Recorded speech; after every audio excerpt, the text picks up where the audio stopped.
Hello, everyone. Welcome to this session. It is so very good to see you. My name is Mark Dolfini, and you are at Strategic Boardroom, and you are here for the networking session. Is your networking not working?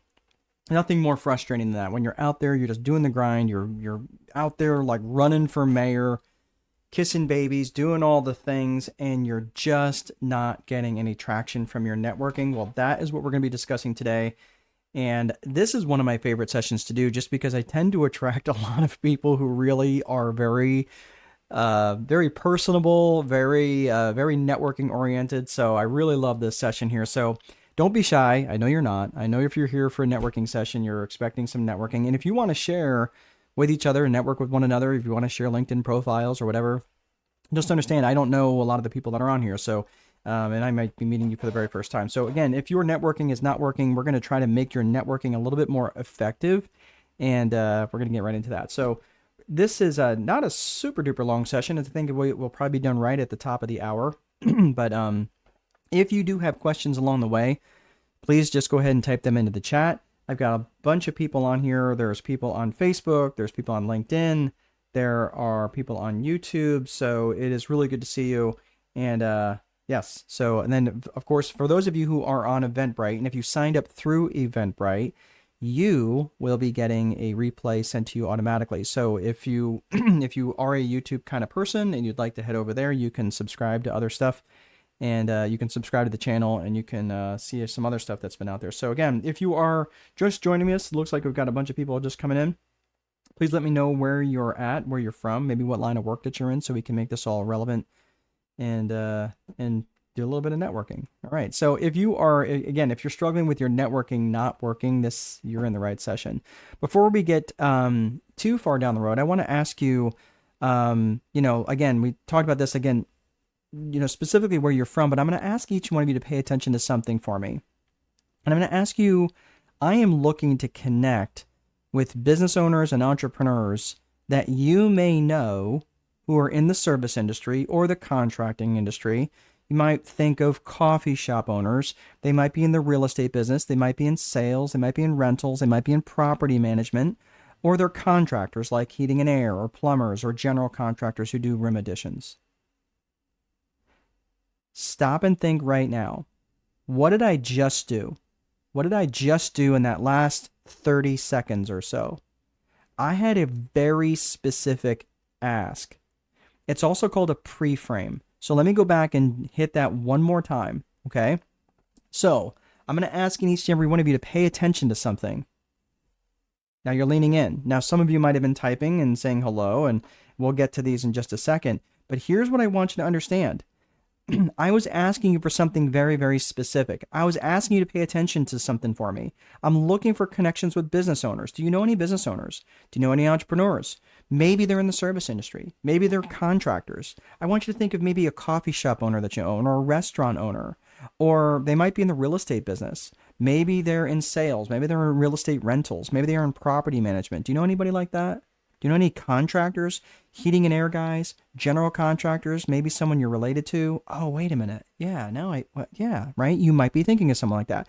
Now, am I looking for someone like that? Yes, but I'm not looking for that right now. This is part of the training because I'm really specific about what it is that I'm asking for, right?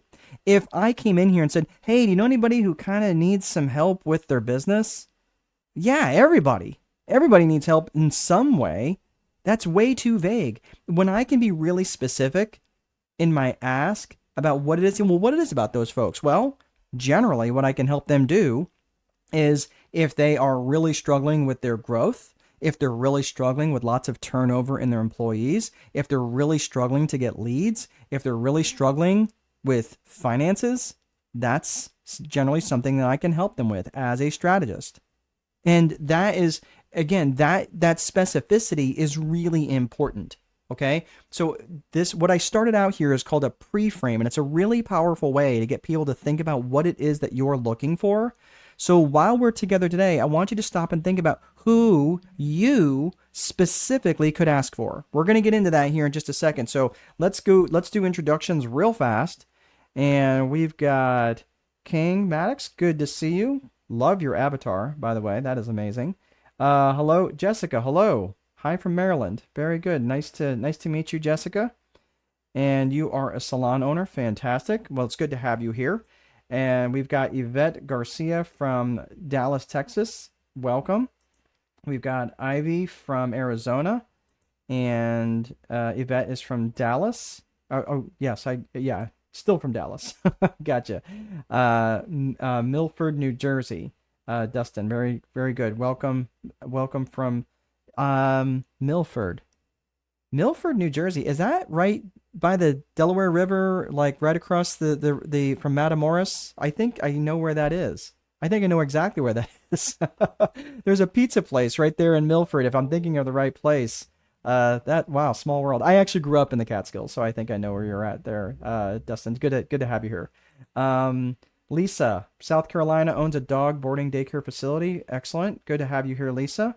And Ivy is help people save money on essential bills they are already paying for. My services include TV, cellular, gas, electric, security, automation. Um, uh, is it ID theft? Right. Gotcha. Okay. Internet merchant processing. Excellent. Um, Richard from Kingsland, Georgia. Hello. Good to see you, Richard. And Dustin says, "Yep." I figured. I knew what that area is, and you might. I'm wondering. I'm pretty sure that pizza place is still there. Really, really good pizza. Probably the best pizza I've had. Honestly, probably the best pizza I've ever had. I mean, it's really good pizza. I don't remember. It's in a like a shopping mall. It's right off 84. Um, uh, yeah, I think that's it. People knows. Yeah, I think that's it. That's oh man, small world. Okay. Yeah, I'm sorry. Like I don't have a lot of love for New York. I mean, I grew up there, but the one thing I do miss my family there, and I do miss, man, they got some good pizza. All right, good stuff. All right, good stuff. All right, so here's the interesting thing. Again, it's really good to see you guys. I love that. And again, I'm just going to let you guys know if you want to network with one another, share LinkedIn profiles and stuff like that, that's great. All I'm going to ask you to do is try not to do too much multitasking because we are going to get through a lot of different things here today. And we got a lot to cover in a very short period of time. One quick thing I am going to make a note of is this. If, for those of you who may be struggling a little bit with understanding finances and really understanding finances as a business owner. So many, you're going to hear me say this, especially when we talk about the core values of the business. How we are in our personal lives is generally what we bring to the equation into the business world. So if you have a bad relationship with money, or you just don't understand things like balance sheets and income statements and stuff like that, you're like, oh, I'm just not a numbers person. I'm just telling you, set that stuff aside, because accounting and bookkeeping and finance isn't about numbers, it's about rules. And if you can understand things like solitaire and Candyland, and you can understand checkers, you can understand what you need to know about finances. So if that is something that's interested you, it does have a small cost. It's a week from Saturday, not tomorrow, but a week from Saturday. You can sign up for it on Eventbrite. I'll go ahead and put the link up. I'll do that now, and I'll do it again at the end. But if you're interested, you can sign up for that. And if you sign up tonight, and if you sign up before midnight, I will give you a free coaching session on top of that. So, but you got to sign up tonight before midnight. So please, so I've got the list of everybody that's here. So if you are interested, please go ahead and sign up for that. So we got Dustin. Yep, there's your LinkedIn profile. Excellent. Happy to connect with anyone. Excellent, Dustin. Good for you. And all right, so let's get rocking and rolling. All right. So the main question that I ask right out of the gate is, what value are you bringing to your network?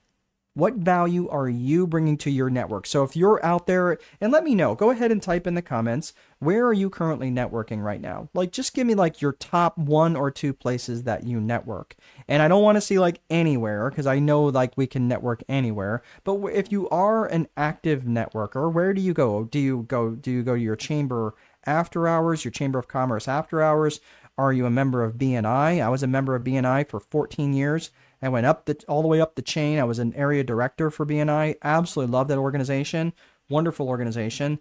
I have I mean, I've networked in lots of different places and real estate investment clubs and organizations like that. So, so Ivy is saying I network all across the U.S. and Canada, but specifically where? What events are you doing, Ivy? I love that you're doing that. I love that you're out there, getting there, getting out there. But what events? I mean, obviously you can do networking in airports, you can do networking at the supermarkets, you can do networking at church functions. But do you have events that you're typically going to? And I love that you're doing these sorts of things. But I'm just looking for something specific in terms of like what type of events do you tend to flock to? Because the interesting thing about this is that most time when people are thinking like they're doing networking, they're confusing networking for direct sales. That is not networking. That is you being a pain in the neck to your network.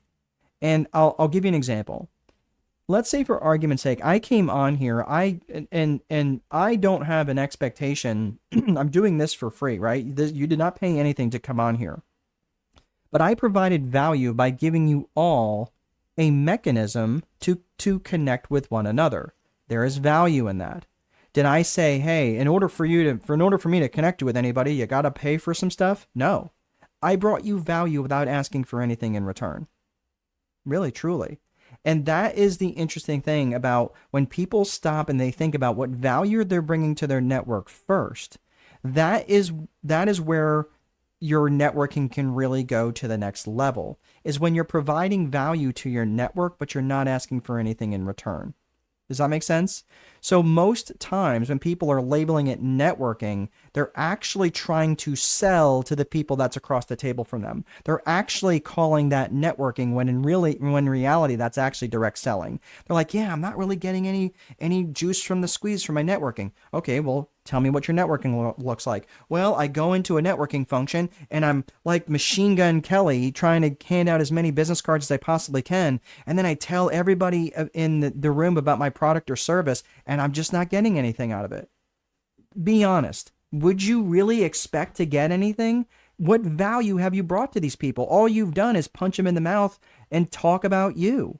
If you want to be effective, you got to make it about them. You got to bring value to them. So we're going to be talking a lot about bringing value to your network, because if your networking is not working, it's probably because you're trying to direct sell to your network rather than bring value to them. And then all of a sudden they go, they keep bringing me a lot of value. I wonder, what do you do exactly? And then all of a sudden people start to say, hey, how can I bring value to you? And the people that don't, guess what? They probably wouldn't have brought value to you anyway. So this is why I want you to start thinking about this right out of the gate. All right, so we got a bunch of people. So Ivy networks all across the U.S. That's fantastic. Dustin says BNI, Legacy Club. Legacy Club, that must be something local. Friends of Pete, created my own group as well. I love that.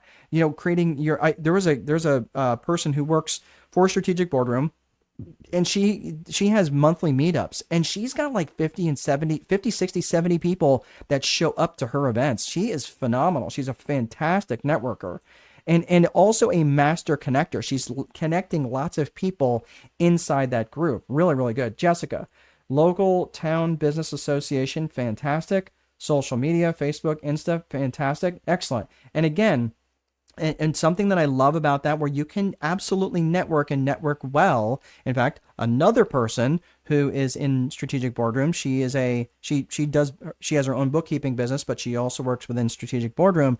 She and I actually connected by just messaging on Messenger. She reached out to me. I said, hey, how are you? Yeah, have we met? No, we haven't met. Cool. Like, what brings you to my page? Oh, just networking, and she actually kept that up. Now, I will tell you this. There are people who connect with me that I will not stay connected to if they make no effort to reach back out to me. If they make no effort to just connect and then they ghost me, I'm sorry, they will be gone. I do not like that. Don't just try to connect and then just make this collection of people.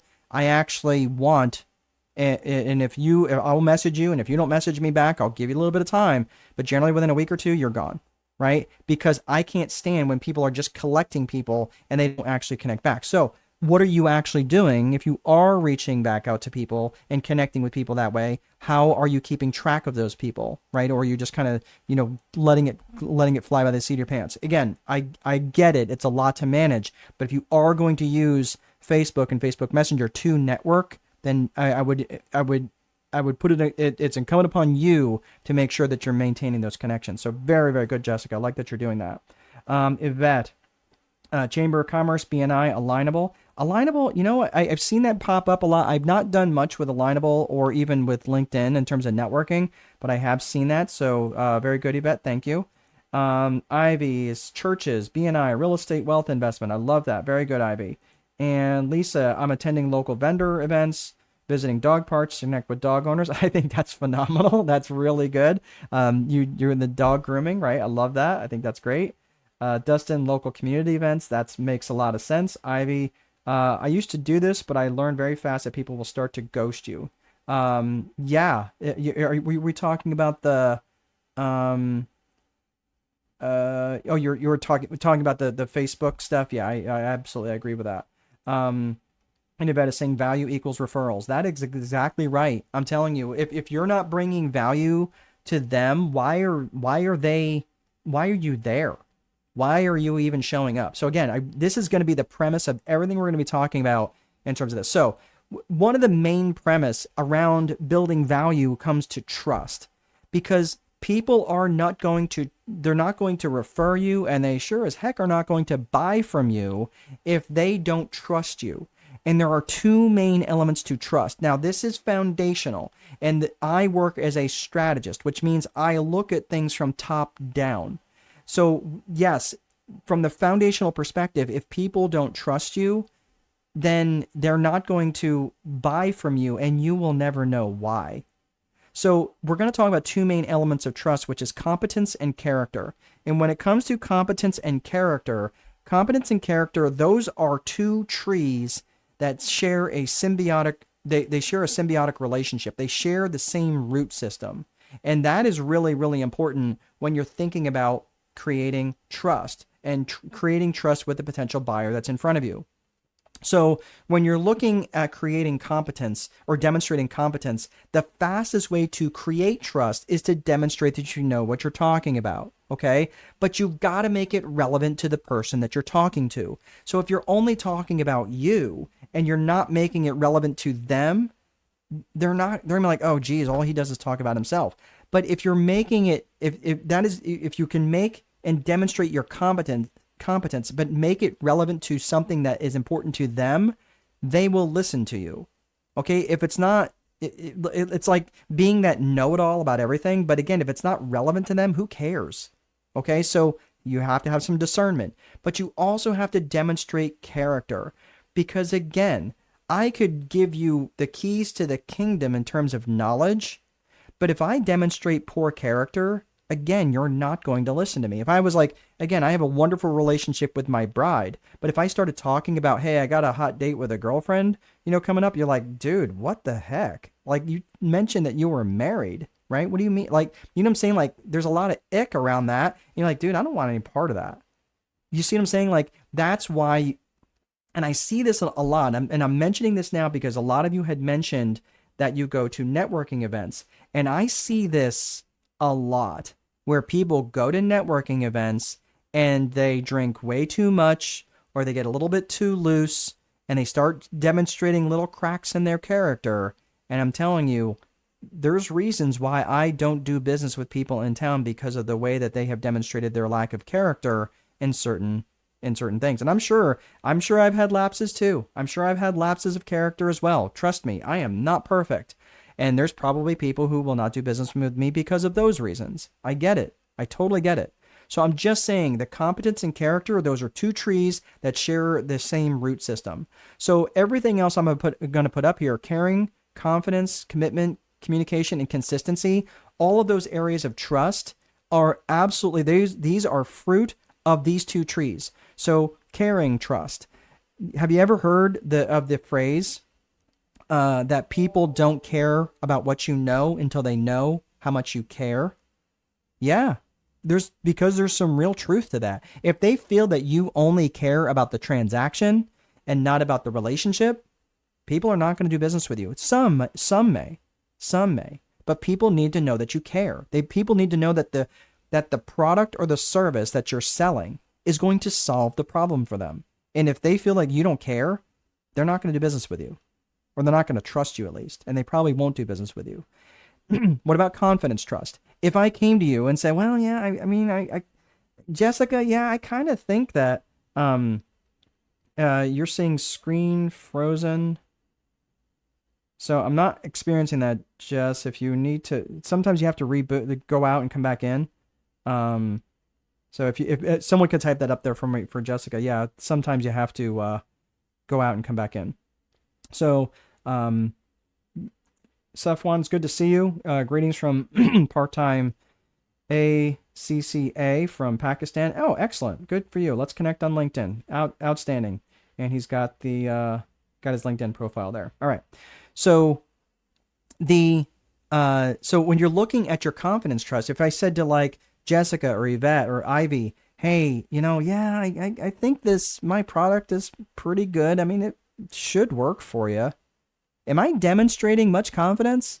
No, not much confidence at all.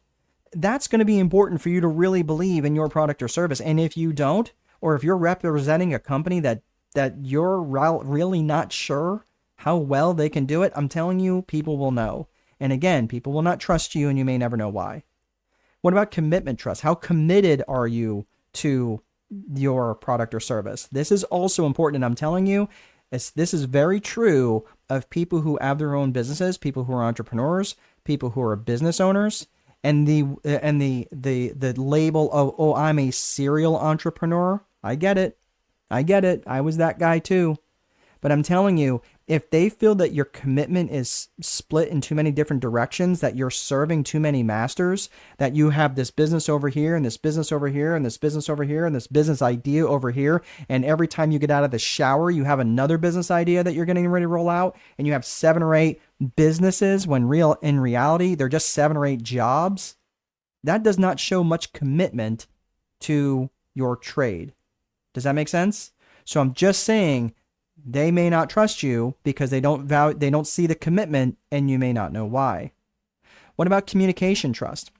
Again, when it comes to communication, are you communicating clearly? Do you use a lot of jargon and you're talking over people's heads? Do you interrupt people? And again, I interrupt people way too much, and I am something I have to actively work on. But when it comes to communication, do you do it well? Do you do it often enough? Again, when it comes to networking, it's not people's jobs to remember you. You have to do this often and be an effective communicator.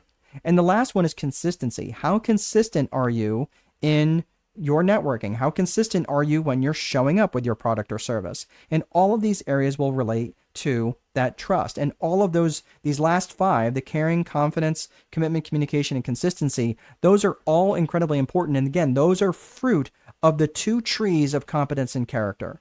Okay? So you might be thinking, you know what? Maybe I do have to work a little bit on my consistency. Maybe I do have to work up on showing that I care a little bit more than I do, right? Whatever it is, if you're not getting referrals, it may be because you have a low, because people have low amount of trust in you. And again, it could be in any one of these 7 different areas. All right. Thank you so much, Lisa. Yeah. So yeah, try logging back out. Yep. That worked. Okay. Thank you so much. Yeah. Sometimes I don't know what happens, but it's maybe something through Eventbrite or through StreamYard, which is the platform that I'm using. So I do apologize. But for anything that you may have missed, Jessica, or anybody else, if you do have to hop off a little early, again, as long as you signed up through Eventbrite, you will be getting the replay. For anybody else, you can see the replay on YouTube. All right. So remember, everybody has heard this phrase, and if you have not heard it and this is the first time you're hearing it, it's very, very true. The value of your net worth is directly related to the value of your network. I'm going to give you a real world example that I have experienced in the last probably 45 days. I had a real estate, a portion of my real estate portfolio. Most of my money comes in through real estate. And I had a portion of my real estate portfolio that I needed to get a loan on. and I just could not get a loan for whatever reason. These banks had these weird, like, banks are really hard to borrow from right now, and they wax and wane. That's what it is. So I ended up calling this guy, and his name's Walter. I say, hey, Walter.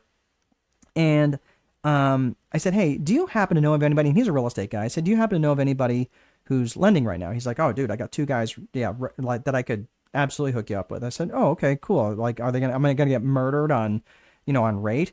Yeah. And he's like, no, they're just, they're saying yes to some pretty cool stuff. I'm like, all right, am I gonna get killed in fees? He's like, no. He's like, okay, cool. Well, yeah, let's give it a try. Called him up, and it was such a smooth transaction. Had I not known Walter and reached out to him in my network, knowing that he had connections like that, he made this, this loan went through so easily, and it had some fur on it. It definitely did have some fur on it, but it was able to get it done. And that directly related to a significant transaction for me because of my network. So I'm telling you, this isn't just pandering. This isn't just, oh yeah, it's a good idea. It's actual reality. It translates to dollars. And I will also tell you, it translates to me as a human being with the type of people that I have in my circle. So it's really, really cool and really, really valuable. So what we're going to do, I'm going to hit the rest of the agenda here. I know you're like 30 minutes in and we're hitting the agenda. Yes, but I wanted to get that stuff out of the way for those of you, to give you some context about what we're going to be talking about for the rest of the top-down part of this. So we're going to be going through the Viper methodology. Then we're going to be going through the 4 core functions of business.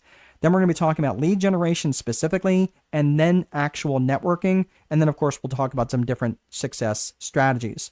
So first and foremost, the Viper framework is a strategic approach to managing your life and your business. So this is a top-down approach to managing your life and your business. So Sam, oh, hey, Sam, it's good to see you. Sam is from Nigeria. Glad you could join us. So the strategic approach to managing your life and your business, this is the Viper framework that I talked about. And I talk about it in this book that's over my shoulder. I don't have a graphic up here, but it's the Time Wealthy Advantage that I wrote about last year. So if you're interested in a deeper dive, you can go to the website, strategicboardroom.com, and get a copy of it. Or if you're outside the United States and you want to get a copy, you can find it on Amazon. But I'm not here to push the book. I just want you to understand there's a deeper dive if you want to go into the Viper framework. So the Viper method is an acronym for vision, infrastructure, process, execution, and reporting. I'm not going to get into super granular details on all of these. That's generally something I do on other Eventbrite stuff. Business Growth Multiplier, Business Plans 101. I get into the weeds on this stuff. I'm going to hit some of it on the high points, but specifically I'm going to get into vision. Now, vision is very, very important to make sure that you're taking that time to define this. So Sam is saying the right video I need right now. Excellent. I'm glad that you could join us. So the vision is broken up into 2 components. It's personal vision and business vision. When it comes to personal vision is specifically about where you want to go in your life. Now, you might be thinking, well, what does this have to do with networking? It has everything to do with networking. Because when your network knows where you want to go, your network can help you get there. And not just in business, but in every aspect of your life. I can't tell you because of the connections and the wonderful people that I had met in my networking days, and I still network, but I'm not out there near as much as I used to be back in 2006, 2007, 2008. But during that period of time when I was really actively involved in networking with BNI specifically, these are people that I met that enriched my life in so many different ways. I never would have published a book if it wasn't for my network that I had established, and specifically within BNI. A couple of the books you can't really see, I'm not going to pull them out, but several of the books were endorsed by the founder of BNI, by Dr. Ivan Meisner, and I would consider him a friend. He's a good man, and I really appreciate everything that he did for me and everything that I learned in terms of networking and all the different things. In fact, I met my bride because of networking, because of someone that I knew at the local bank. I ended up started banking there, and my wife she started working there, and I got to meet her, and that's how we got to know each other. And the rest is history, right? We have a 20-year-old, a 17-year-old, and a 3-year-old. And yes, and you're thinking, wow, you're 53 and you have a 3-year-old. Yeah, I did not do the math on that, but that's okay. She's wonderful, and thankfully I'm in good health and all of the things. But it's just it's interesting how much networking does matter in all aspects of your life, not just in business, but also in personal life. So if the personal vision is like, okay, so Sam, where do you want to go in your personal life? Jessica, where do you want to go in your personal life? What do you want your relationships to look like? What do you want your faith to look like? What do you want your wellness to look like? And you have this personal vision. Now we're going to come up with a business vision that exists to serve that personal vision. And the business vision, like, cool, that's where you want to go? Great. Business vision is going to say, cool, how are we going to get there? And you reverse engineer this business that's going to deliver that for you. Make sense? And the danger in never stopping and considering what a personal vision should look like is that you create a business vision that ends up, if the danger in creating a business vision before you create a personal vision is that you end up creating a life that exists to serve the business. And I'm just telling you, that sucks. It's an empty well that just never gets filled in. In fact, I can tell you there's many times where I've sat in different seminars and even masterminds where I know the people well who are sitting to my right or to my left. And these are people who are making 6 and 7 figures a month net. And they are from a financial perspective and from a business perspective, they are absolutely crushing it. But their life is a disaster. Their health is not good. They've got no relationship with anybody at their own home. They don't have a relationship with their own children. And you know what they're more worried about? Getting an extra comma in their bank account. That's the thing that they're worried about. Like, come on, man. Like, how many more boats are you going to try to buy that are going to fill that void? So I'm just saying, I'm not trying to sound preachy here, but please take that time to get really clear what your personal vision is, and then develop a business vision that can serve that, not the other way around. So let's get into the 3 C's of business vision. Now, the 3 C's of business vision, I'm just going to let you know, this is, if you are not clear about what this is, and Ivy says, what a blessing. Yeah, I'm telling you, and this is a life by design. This is because I have designed this life for me. And I will tell you, 10 years ago, it really wasn't that great. My life was not that great. It was just, all I did was just, had the same series of Wednesdays over and over and over again until I sat down and wrote out this personal vision of what I really wanted my life to look like, and what I wanted my relationship with my bride to look like, what I wanted my relationship with my children to look like, my faith and my wellness and all these different things, right? So, and again, so the first part of this morning, just real quick, I went and got avocado toast with our 3.5-year-old, and she had a great time and gave mom a break for an hour or so. And we drove back, and then she got inside the cardboard box here at the office and made it into a rocket ship. And we just had a great time. Right. And I didn't have a lot going on this morning, and I was able to do that. Right. But if I was always focused on the business, I would never have those opportunities. So I'm just saying, this is not just hypothetical. This is how I live my life. So let's get to the 3 C's of business vision. Now, I want to let you know, you might be thinking, well, what does this have to do with networking? It has everything to do with networking. Because whether you have a business of your own or you're networking on behalf of someone else, these 3 things are going to show up in your networking. And if you're not clear in any one of these 3 things, it's going to show. And it's going to show as confusion in the mind of the person you're trying to create as a referral partner. Not someone to buy from you. That's direct sales. I'm talking about someone who you're trying to network with. Because again, I didn't call up my friend Walter and ask him to loan me a bunch of money. No, because that would be me selling him on that idea. I called him to say, hey, who do you know that can loan me some money on this portfolio? He goes, man, I got 2 guys. I got 2 guys I know, and if one can't do it, the other can. Okay, perfect. And it made it workable, made it very, very workable. So I'm just saying, let's look at these 3 C's of business vision. It'll make more sense. Those 3 C's are core purpose, core values, and client avatar. And I'm just telling you this, anytime I get hired in as a strategist or as a fractional CSO, chief strategic officer, and I am brought into an organization and I'm looking at these 3 things, almost always there are holes in these three areas. And when there are holes in these three areas, or any one of the areas, any combination of them, they are struggling with a lot of turnover. They are struggling with finding clients. They're struggling with bad company culture. They're struggling with profitability. They struggle in all sorts of ways. So let's get and unpack the core purpose, core values, and client avatar. Core purpose is specifically what business are you in, and specifically what problems do you solve. And you have to be highly specific in your answers. And again, if I was going to ask anybody on here, again, Jessica, Saffron, Yvette, Ivy, Dustin, what business are you specifically in? And there's a dog groomer on here. And I would say, so, okay, fine. What do you specifically do? Will you do that for all breeds, or do you really like to work with certain breeds? Maybe you only like to work with large breeds or small breeds or whatever. Okay. But these are the sorts of, this is really, really important for you to get really specific about what you will do and almost be a little obnoxious about what you won't do. Make sense? Like, think about it. Does Starbucks sell cheeseburgers? No, they don't, because that's not part of their core purpose.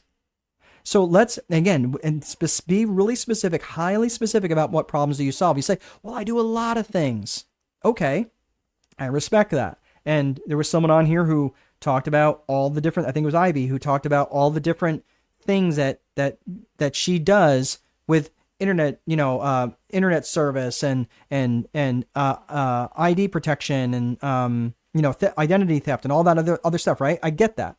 But make it around an avatar. Make it around a type of individual that you're looking for. Think of yourself, if you do have an abundance of products and services that you offer, excuse me, let me get some water here. If you do have an abundance of things that you offer, think of yourself like a mechanic. So what does a mechanic do? A mechanic generally will work on a vehicle. Do they only replace headlights? No. Do they only replace fan belts? No.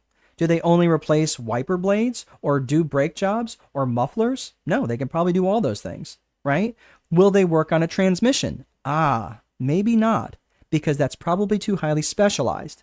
Make sense? So this is where you start to go, that's not really what I do. Hey, like there's a shop that I know. I take my car to them all the time. They do not sell tires. But you know what they do? They'll order the tires, they'll bring them in, they'll put them on.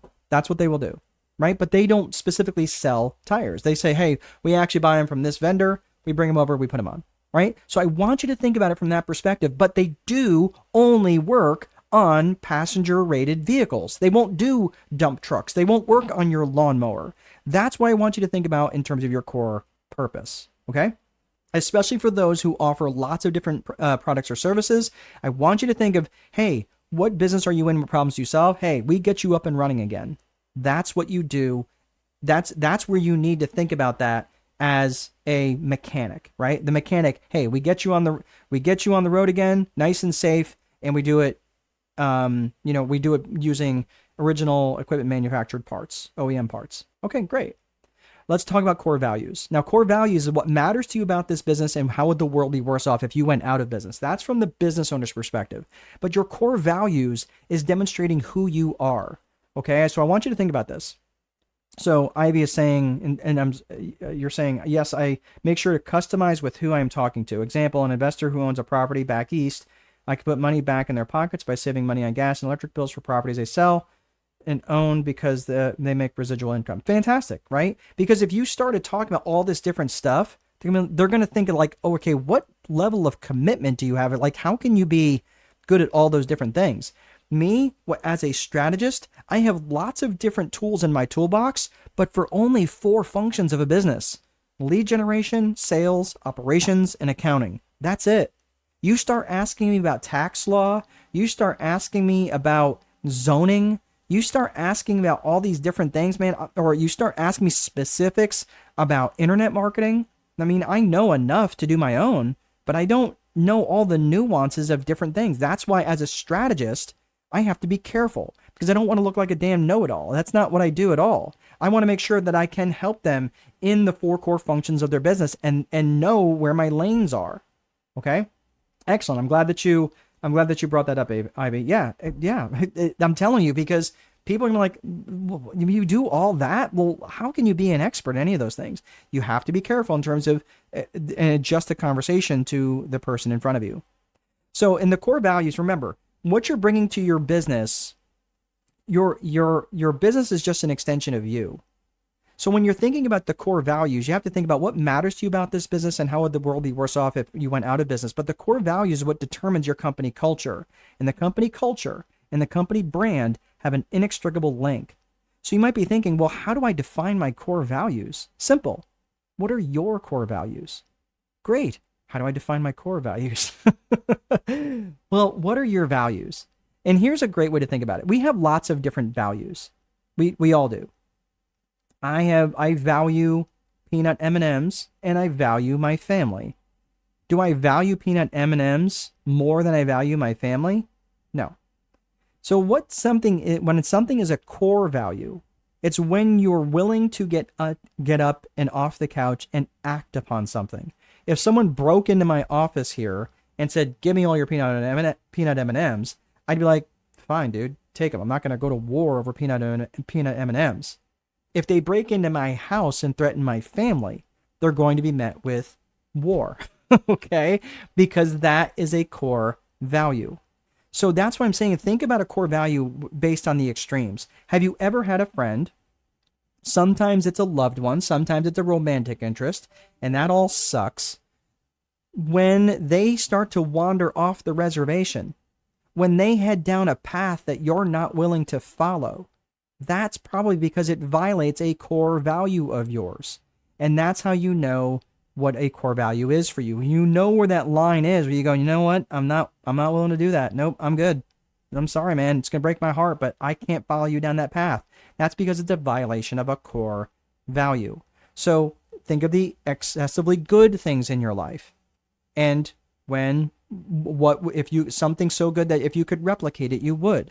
What did that represent for you? And that's how you can start to delineate and figure out what your core values are. So again, that's why you should also have these things defined. So when you're across the table and networking with people and you're finding like you're jiving, these are people that you're jiving with, it's probably because you're in alignment with your core values. Have you ever networked with someone and you're just like, yeah, you're really like, you have a lot of credentials, but man, I just am not feeling the synergy here. Like it's off. Yeah, it's probably because there's a misalignment of core values. And that's okay.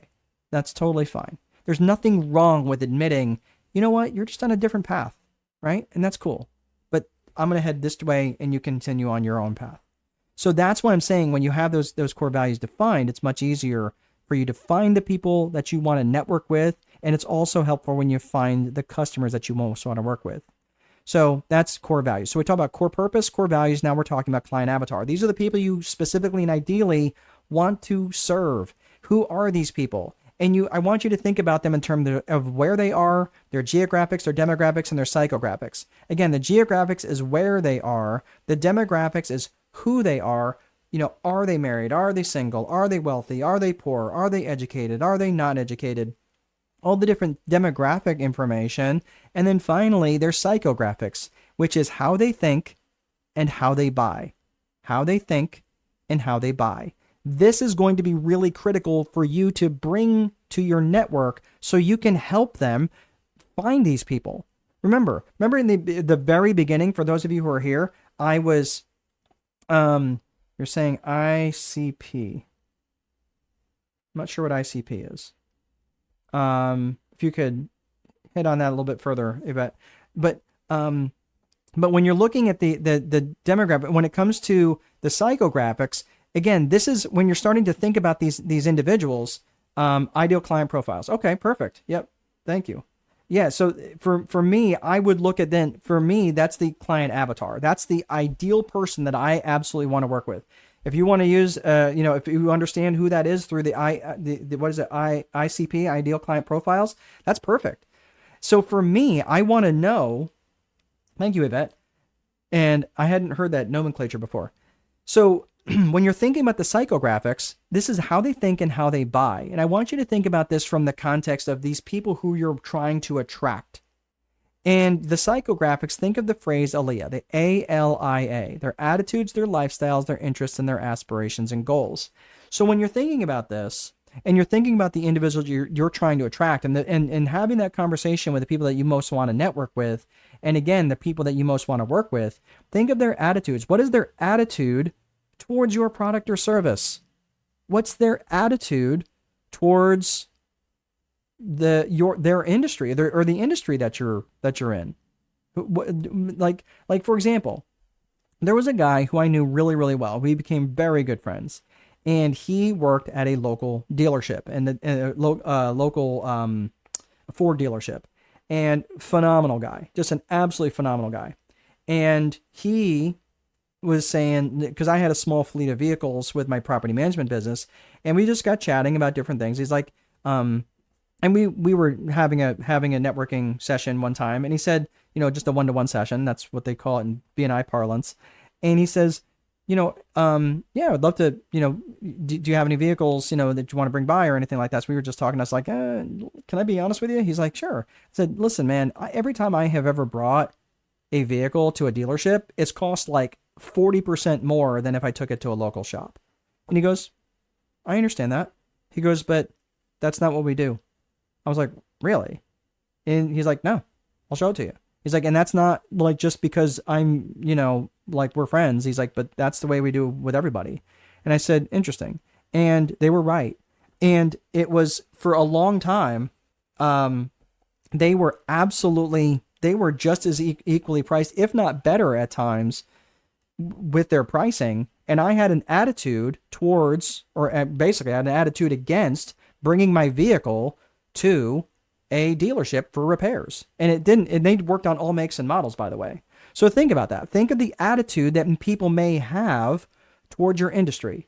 And you can say, well, have you had anybody, for example, that's ever not had a good experience with maybe your tax accountant, maybe you're a dog groomer or a dog boarder, or maybe you work in a restaurant, and have you ever had anybody that's experienced bad service or slow service? Yeah, that's happened all the time. Okay, great. I'd love to have connections with those, because that's exactly what we can help with, right? With people who are frustrated with X, Y, or Z, whatever it is about their industry. Think about that. Think about their lifestyle. What is their lifestyle like? Are they young and jet setting? Are they older and getting ready to retire? What's their lifestyle like? Are they traveling a lot? What do they do? What are their interests? Are they into NASCAR? Are they into Formula One? Are they into American football? Are they into European football? Who are these people? And think about their interests, so you can start to, again, get in front of them when you're marketing to them, when you're networking with them. Hey, oh, you have this interest? Cool. Yeah, I do too. So then you can start to connect with people on a different level. What about their aspirations or goals? This is probably the most important out of the four, is because if I understand someone's goals, I can help them get there. And I'm telling you, and from a networking perspective, if I know someone's aspirations, if I know that they want to go back to school, if I know that their goals, if I know that they may be struggling a little in their marriage, or struggling with their teenager, or struggling with addiction or something, if I can help them, I have a networking person for life. And I'm not saying this like, oh, well, I'm going to do this so they can get that. No, I don't keep score on that. I just do it because it's the human thing to do. And networking is such a human thing. That's the reason I love it so much. In fact, I really think there's going to be a networking explosion, because everyone's trying to replace networking with AI. And I'm sorry, we are social creatures. And I'm telling you, and just as an aside, I was thinking about this the other day. Someone was talking about how all these people are going to get replaced by AI. AI is never going to outpace human beings. You know why? Because AI gets all its ideas from other human beings. We're the ones that drive the boat. Yeah, everyone's like, okay, well, AI is going to arm itself. And okay, that's, I suppose, possible. But I'm saying, like, when it comes to all this requisite variety of knowledge, AI isn't performing research. AI doesn't have discernment. AI doesn't look at things the way that a human being looks at things. It's very limited. That's why Humans are outpacing AI, and it always will. And you're like, well, you don't understand AI. I talk to some pretty smart people who understand AI, and I'm telling you, the way it's not even an algorithm thing. It's just the basis of where it's coming from. So, so you're saying, oh, Ivy says aligns with scripture to connect with people. Absolutely. Yeah, that's why we're here. We're here to have human connections with one another. I would love to be able to do this in one room, but again, we're all over the world. So again, so those are the 3 C's of business vision. If you take nothing else away from today, please take the time to get into the weeds on the core purpose, the core values, and the client avatar. Now let's talk about the 4 core functions of business. And this is true in any business, which is lead generation, sales, operations, and accounting. And your customer's journey through your organization happens in this order. First lead generation, then sales, then operations, then accounting. Now, I will tell you this. The most effective networkers don't just hand people off once the networking done, once the sale is done. The most effective networkers stay in contact all the way through, and they never stop connecting. That's something that I call infinite marketing. Infinite marketing means that once that person is in your atmosphere and breathing your air, they never go anywhere else. And that is your job. That is your role. So I want to make sure that you don't forget this when it comes to the 4 core functions of business, that these people, even though that they have paid the bill and moved on, and you're like, man, they're not going to buy from me again. Really? Because it's not about, that sounds an awful lot to me like direct sales. Have you asked them, is there anyone that you can think of that maybe could use what we did for you? The car, the roof, the insurance, the whatever. Think about that. They can become massively valuable referral sources for you. Have you asked up front, hey, during the sales process, hey, I know we're just meeting. Ivy, I know we're just meeting. Jessica, I know that we're just sitting down to meet for the first time. But would it be okay? And I know we've got some stuff to do. I know we haven't decided on buying anything yet, but it would be okay if we revisited perhaps you giving me a referral if I do a really good job for you. No one in the world is going to say no. No one's going to say no. So then you have permission to follow back up after everything's been executed, after fulfillment, after the bill's been paid, and you can say, hey, so remember way back when we started talking about this, I was asking you if maybe there's someone who else could use what it is that I have, this product or this service. Did you happen to think of anybody who does this, or, who could use this? Yeah. Oh yeah, actually my sister, okay, great. Thanks so much. And there are entire industries built on people doing just that. And so few people actually do it because it takes intention and you can't forget. Let's talk about the lead generation function. It lets the world know that you're out there through a variety of marketing approaches. And I'm not going to get into the weeds on this, but there's outbound lead generation. There's inbound lead generation. People often confuse the two. Outbound is, I want you to think of who initiates. So outbound marketing is like the company initiates, like they're putting out commercials and advertising. Inbound is more like someone searching for you, and they go on, and that's where SEO can really be helpful. Like, how do I get rid of, butt worms, right? And you're like, oh, okay, cool, right? So it's typing in here, and that's inbound, right? And then direct response type marketing, where people are actually taking a very specific response to whatever advertising you're putting out there. You've got networking, of course, which is what we're talking about today. You've got alliances, you've got joint ventures, you've got press releases, all of these different various marketing approaches. And all of this should have networking at the center of it. You should know as a networker everything that you're doing in your various marketing approaches. If you don't, people will be like, oh yeah, I saw your ad. And you're like, what are you talking about? That's going to be important for your people for you to know, whether you're doing affiliate marketing or whatever else it is. It's all interconnected. And here's the thing about networking. Many people also refer to this as word of mouth marketing. And word of mouth marketing, there are two truths. There's a universal truth when it comes to word of mouth marketing. And the universal truth is it's always working. Word of mouth marketing is always working. The question is it working for you or is it working against you? And that is the question you have to consider. Look, the truth is this. The new gold rush is for attention. And the fact of the matter is, if your networking is not working, you have to stop and think about this. Like, okay, I'm trying to attract attention, but am I trying to sell? Am I trying to direct sell to these people across the table, or am I actually trying to bring value to them? That's one of the biggest things I see overall when people's networking is not working. It's because they're trying to sell to the people that they come in contact with all the time. And think about it. Maybe some of you back in college, and maybe some of you are young enough to know this now. Like, have you ever like been around like the obnoxious drunk guy at the party? And like they've just been drinking since like Wednesday, and it's like Friday night, and you're like, oh my gosh, don't make eye contact, right? And every joke they have, they think is the funniest joke ever, and you're like, oh my gosh, he's told me that same joke 9 times already, and you're like, you don't make eye contact with him, right? That's you. That you're the drunk guy at the party when you're always the one trying to sell to everybody in your networking events. Don't be that guy. Don't be that gal.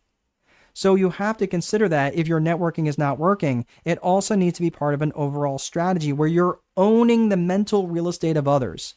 So again, like Ivy, you recognized that you can't go and bring all these different things that you do as part of, like, because it would just short circuit people, right? You have a lot of things, but there probably is one overarching thing that you do.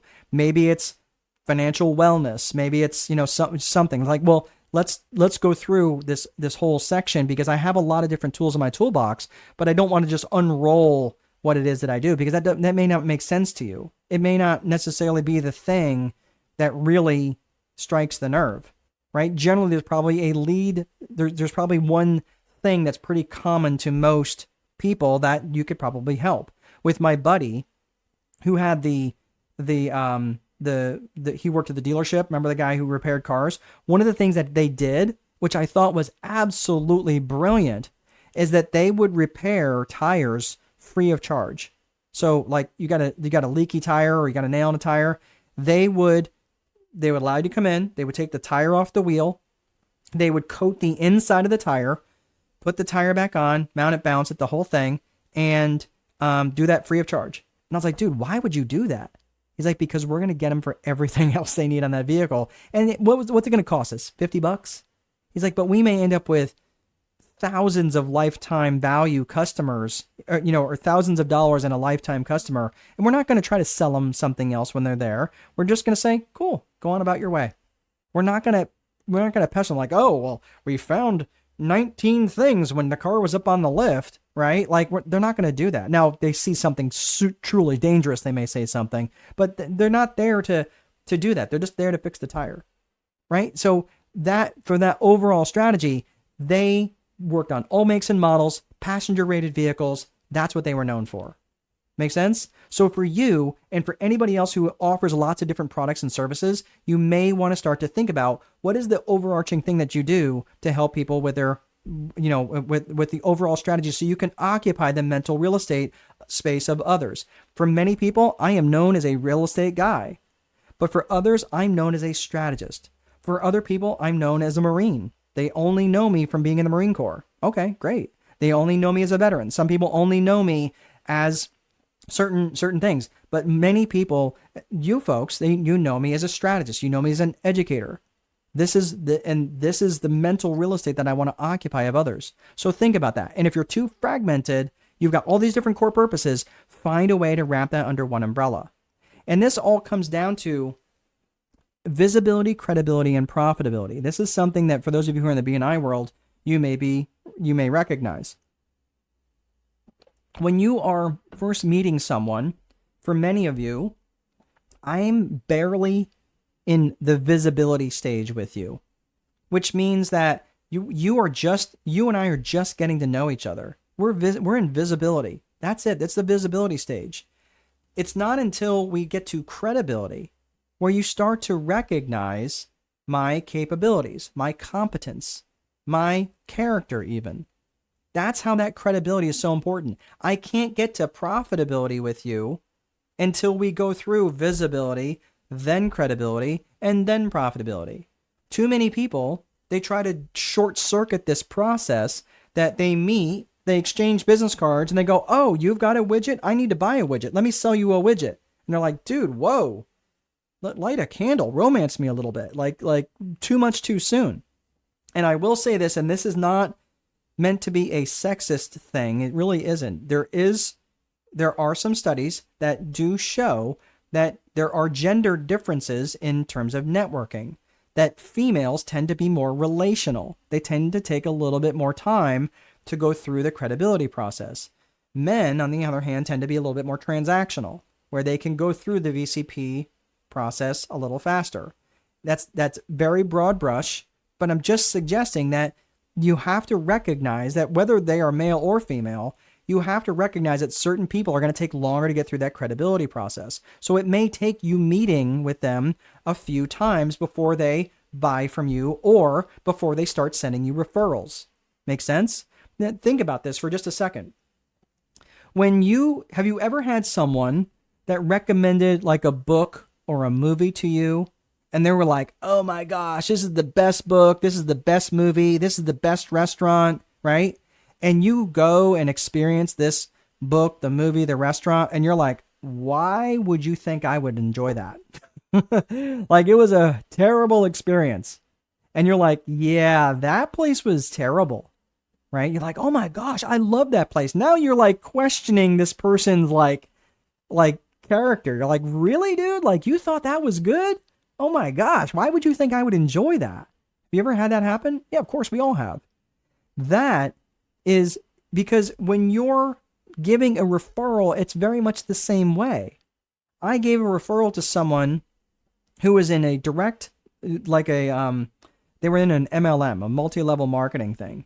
And when they asked me, hey, do you know so-and-so? I'm like, yeah, here's so-and-so. Yep, I'll connect you with them, whatever. And that person called them morning, noon, and night and would not leave them alone. Like, they just punched them in the mouth with all this, just like way overpowered them. And like, finally they were like, stop calling me. Like, they had to tell them to stop calling me. And then they finally come back to me like, man, that woman, did I do something wrong? Did you suck that woman on me? Like, she was like a bulldog. She wouldn't let me go. So that's why I'm saying you have to recognize that when people are sending out referrals, they're sending out a piece of themselves with that. That's why that visibility, credibility, profitability, that's why sometimes it takes longer for people to give you referrals. So if you're not getting referrals, again, maybe you're trying to get to profitability too fast and you're not allowing that credibility phase to take place. So again, this is where you have to stop and ask. And we're getting ready to wrap things up here. But if I were to ask you, if I was to ask the 5 people that were closest to you what it is that you do, what would they tell me? Honestly. And this is, again, what would be their answer? And business owners specifically and entrepreneurs, they are so fragmented and all over the place. And every day you come out of the shower, you come out with a new business idea. Could you blame them for being all over the place? Again, it destroys credibility. So again, it comes back to the whole concept of owning their mental real estate and being divisive and taking a stand and standing for something specifically, but standing against something specifically. And again, you can think of politics on this if you want, specifically American politics. But again, in order to stand for something, it's going to mean you're going to have to exclude some people, and that's okay. Your marketing, and I know we're not necessarily talking specifically about marketing, but when it comes to marketing, this is where you're going to attract and repel, just like a magnet. Magnets attract, but magnets also repel. So I want you to think about that, but take that divisive stance. Say, you know what? That's not really what I do. If I ask my buddy, hey, can you work on my dump truck? He'd be like, not really what I do, man. I work on passenger rated vehicles. Take it to XYZ if you're looking to have your dump truck work done. Okay. And the other thing is this, when you're starting to do this, is ask for the referral. Hey man, can I get a referral from you? I'm looking for someone. I know you have a connection with X.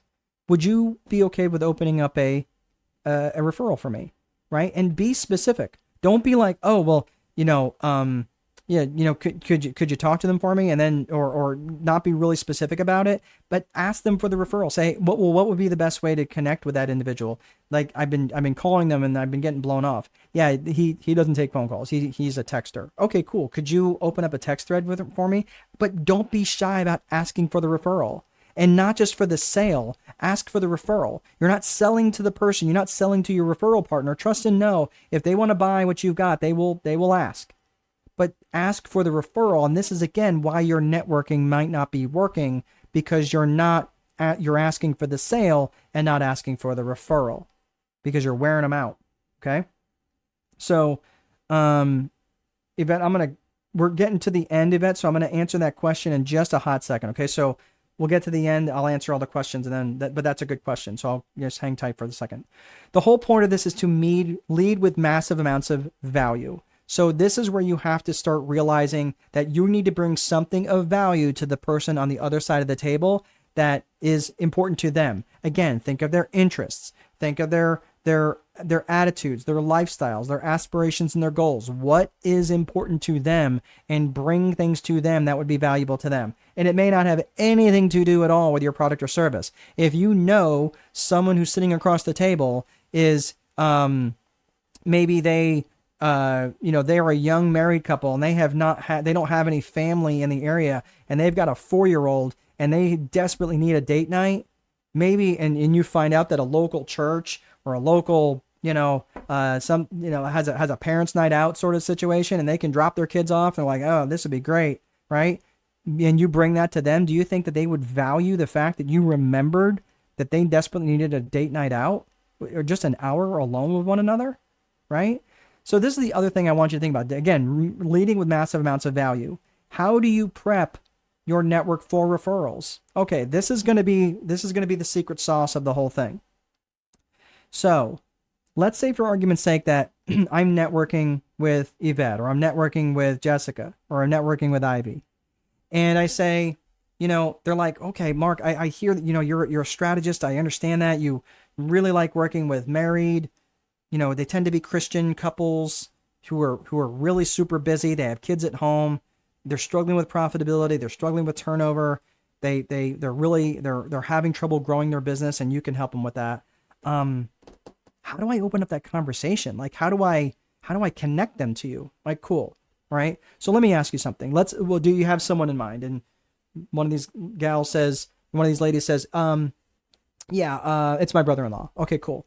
So does your brother-in-law complain to you about this different stuff? He's like, all the time. I'm like, cool. All right. So generally what I would say is this: the next time your brother-in-law is going on a tirade about, oh my gosh, like these employees, they just don't seem to care, or, I'm just struggling with getting leads in, or I really just can't seem to close any sales lately. I'm really struggling with this sort of thing. And I'm really trying to grow my company, but man, I'm kind of trying to figure out where all my profits are going. Right. And about the 4 core functions of business because I have educated you to those, right? The lead generation, the sales, the operations, the accounting. And you're going, and Mark talked about this. Okay. Hey, Joey.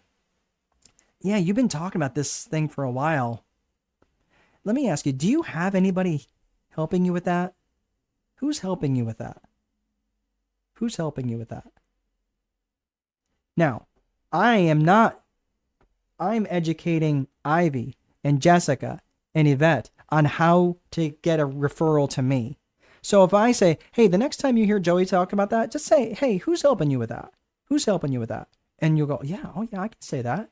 Am I making sense? Because I know I'm jumping around in different characters here, but I want to make sure, like, hey, ask that person or tell that person to say, hey, who's helping you with that? And the referral partner can say, like, yeah, I can say that. Great. Because you're not, oh, you totally got to call so-and-so. No, that's not going to work. But who's helping you with that? Well, I don't have anybody helping me with that. I don't know that there is any help for this. Well, actually, there might be a guy that might be able to help you. Make sense? So this is how you prep your referral partner. You tell your referral partner to say, hey, who's helping you with this problem when you hear them talking or complaining about X, Y, or Z? Okay, is that making sense? So that is a really valuable piece that can really help you out. So let's talk about some success strategies. If you guys have questions, go ahead and type in your questions and I will answer them here. But again, I just want you to understand there's a couple of things in terms of success strategies. It's understanding the 15 reasons why people will buy. There's the principles of persuasion and certain mistakes to avoid. So this is this thing. I'm gonna put this up on the screen so you guys can take a quick copy of this. And there's 15 reasons why people will buy. I generally put this up on the Magic Marketing Magic, but this is something I want you guys to know. And when you can figure out why people are going to want to buy from you, they're going to want to buy because they want to make money, save time, avoid effort, escape pain, emotional pain, physical pain, whatever. They want more comfort. They want better health. And better health could be in the form of less stress, by the way. They want to gain praise. They want to feel more love. They want to increase their status within their tribe. They will buy for truth. And they will buy for truth, especially if they have felt lied to in the past. That's very, very powerful. They'll buy for growth, which could be in their knowledge, their faith, their wellness. They'll buy for novelty, just because something is new and improved or whatever. They'll buy for certainty or more perceived control. And they will buy to be in contribution to others. So, what I want you to do is take a screenshot of this, and your homework is going to be to come up with as many reasons as possible how you directly or indirectly help them save money, or make money rather, right? So I want you to come up with 10 different reasons under each of these how you directly or indirectly help them with these 15. So how do you directly or indirectly help them make money? How you directly or indirectly help them save money, how you directly or indirectly help them save time, avoid effort, escape pain. Because then you can, when people are talking and you've already worked this out on paper, you've already worked this out in your mind, when someone else starts talking to you, and again, especially if you have a lot of different product or services, you can help them in a lot of different ways. So you hear, oh yeah, I can help them with this or that. Again, directly or indirectly, and that will help you be much more effective in your marketing. When it comes to principles of persuasion, this is really about reciprocity. Now, there's different principles of persuasion which relate to reciprocity, commitment and consistency, social proof, liking, authority, and scarcity. I'm not getting into all those. That's actually a book written by Robert Cialdini called Influence, and that's a great book. But it really is all about reciprocity. If I'm going to give something to you of value, you will give something to me of value. That's the nature of reciprocity. And again, so I'm going to ask you this really hard question. If your networking is not working, if you're not giving any referrals, how could you possibly expect to receive any referrals? Ouch. How many referrals have you given in order to expect any in return? And I will tell you, whenever my referral game has struggled, I have to look at myself and go, you know what? Yeah, I'm not doing well in that aspect. And again, if I can't see myself as part of the problem, there's no way in the world I can see myself as part of the solution. Okay? So lastly, we're going to put some mistakes to avoid. Look, it's about having an unclear message, failing to follow up with people. I can't tell you how many times I actually have my updated stack of business cards here, okay? And I keep them in here kind of as a prop. But how many times you go to these networking events and you fail to follow up, and you look at that stack and you're not even sure who these people are. Yeah, I get it. You have to follow up in your networking. Monopolizing people's time, like they're the only networking person that you're going to talk to that entire evening, or that's the only person you're going to network with in your network. No, you have to have other people. And also being inauthentic, people will smell that out in your networking, and that comes back to character that we talked about back in the 7 areas of trust. So don't be inauthentic, don't be something you're not, because people will sniff that out. And of course, not giving referrals. These are all the mistakes that you have to avoid. So the other thing was talking about being transactional versus relational. So again, when we're talking about going through the VCP process, visibility, then credibility, then profitability, this is all about the transactional versus being relational. You cannot get to profitability too fast. And of course, getting to trust as quick as possible. You have to demonstrate trust, and the fastest way to do that is by demonstrating competence, and the fastest way to destroy trust is to demonstrate a lack of character. So these are the last couple slides I have. I'm just going to show you something real fast. This is actually a guy, this MacArthur Wheeler and Clifton Earl Johnson. They had robbed 2 banks in Pittsburgh back in the mid 90s, and they made no attempt at all to disguise themselves. You want to know what they disguised themselves with? They put lemon juice on their faces, and they were fully convinced that they were invisible to the security cameras. Yeah, I'm not making that up. And of course they got caught. And of course these two guys, I think it's David Dunning and Jason, I think it's Justin Kruger.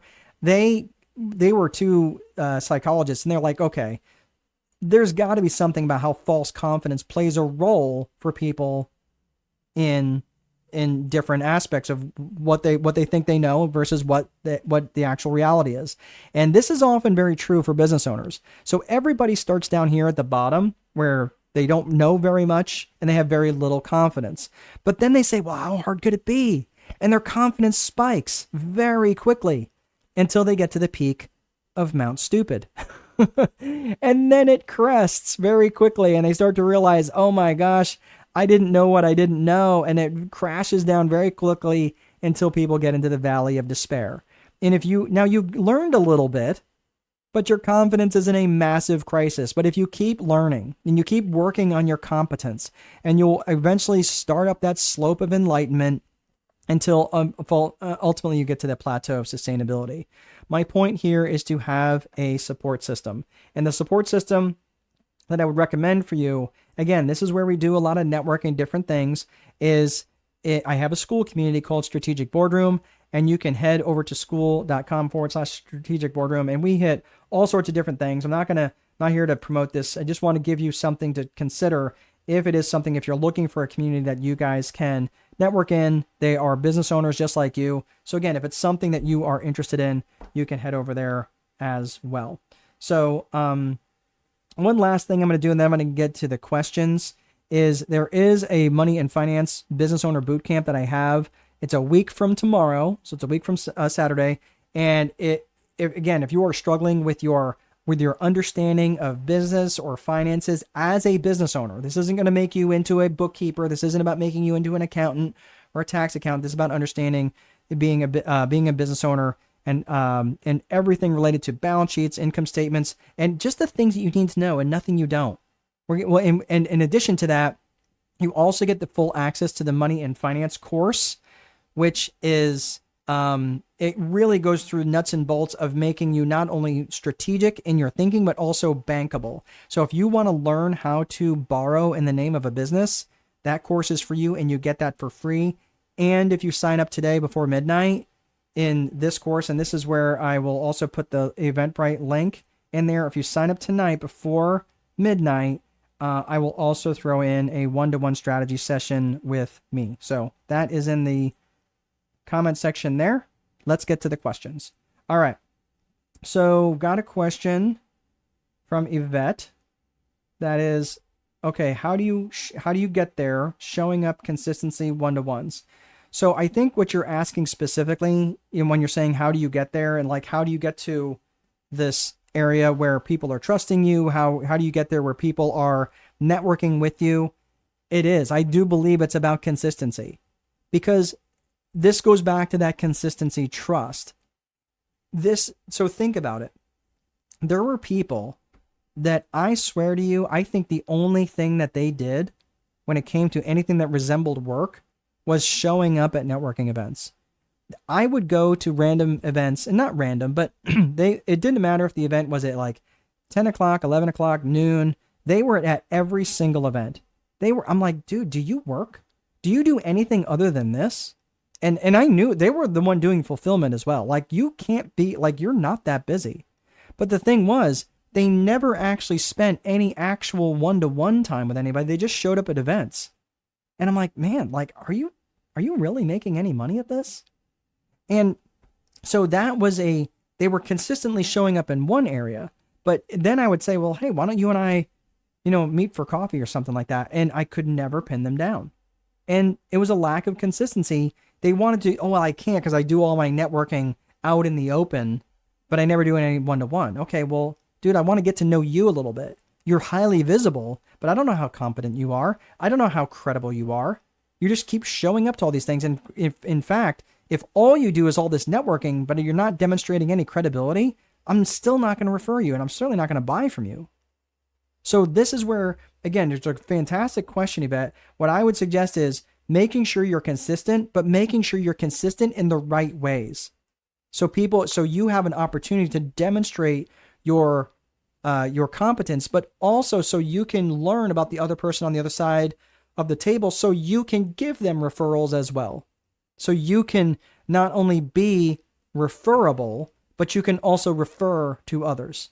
And this is also, again, so you can ask them, and you're like, well, what do I ask people? Well, who are you looking for? What kind of attitudes do these people have? What kind of lifestyle do they have? What kind of interests do they have? What kind of aspirations and goals do your ideal customers have? Make sense? Remember, ALIA, that's the psychographics: attitudes, lifestyles, interests, and aspirations. So again, really, really good question. Thank you. Yvette, you are more than welcome. Okay, everybody. We're going to put the fries in the bag and put the tray tables and seat back and up in the upright and locked position. It is really good to network with you today. Ivy saying, I like being a book of resource for anyone I network with, and I love when they do the same for me. Absolutely. Yeah, it's fantastic. And you're the person, oh, I got a guy, or hey, I got a gal that can do that. I love that. Yeah, I love that too. All right, that's everything that I have, everybody. Thank you so much for sticking around. Let's see. Lisa's asking, will you have another date for the Money and Finance Business Owner Bootcamp? I just can't make that date work, but we'll definitely sign up for it. So Lisa, this is the first time I've ever done it, and I'm getting an okay response to it right now. Again, it's a little early. Usually most people sign up a few days before.